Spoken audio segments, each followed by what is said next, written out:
নং যুগ্ম আহ্বায়ক, গাজীপুর মহানগর যুবদল। আহ্বায়ক টঙ্গী পূর্ব থানা, যুবদল। বিএনপি চেয়ারপারসন, সাবেক প্রধানমন্ত্রী দেশনেত্রী বেগম খালেদা জিয়ার রূপ মুক্তি এবং দীর্ঘায়ু কামনায় দোয়া ও মিলাদ মাহফিল, জনাব আকবর হোসেন ফারুক ভাই। তো এখন জাতির উদ্দেশ্যে জনাব আকবর হোসেন ফারুক ভাই আপনাদের সামনে কথা বলবেন।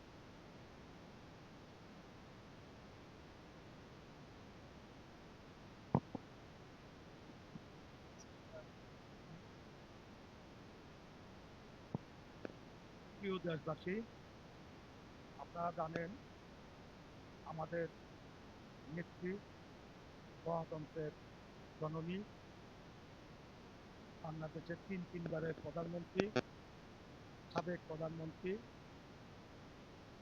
বেগম খালেদা জিয়া জীবন মৃত্যুর সন্নিকটে এবার কেয়ার হাসপাতালে মৃত্যুর সাথে পাঞ্জা লড়ছেন। যিনি গণতন্ত্রের জন্য এই দেশে বহুবার দেশের ক্রান্তি লগ্নে এই দেশকে নেতৃত্ব দিয়ে এগিয়ে নিয়েছিলেন, সেই গণতন্ত্র জননী আমাদের প্রিয় নেত্রী বেগম খালেদা জিয়া আজকে উনি অত্যন্ত অসুস্থ।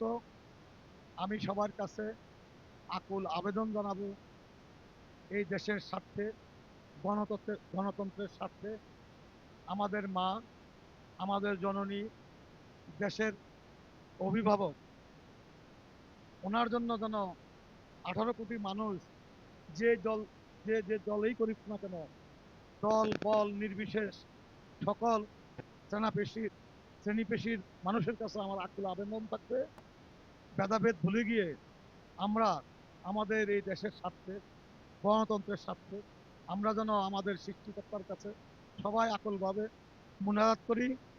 আল্লাহ যেন আমাদের নেত্রীকে আরো কিছুদিন হায়াত দান করে।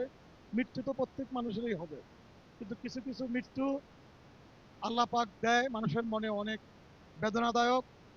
আমরা চাই দেশের এই ক্রান্তি লগ্নে উনি আরো কিছুদিন আল্লাহ পাক যেন ওনাকে হায়াত দেয়, দেশ দেশ একটি অন্তত স্থিতিশীল অবস্থায় আসুক, সে পর্যন্ত যেন আল্লাহ তাকে হায়াত দান করেন। এই বলে আমি আমার বক্তব্য এখানে শেষ করলাম। আসসালামু আলাইকুম ওয়া রাহমাতুল্লাহি ওয়া বারাকাতুহু।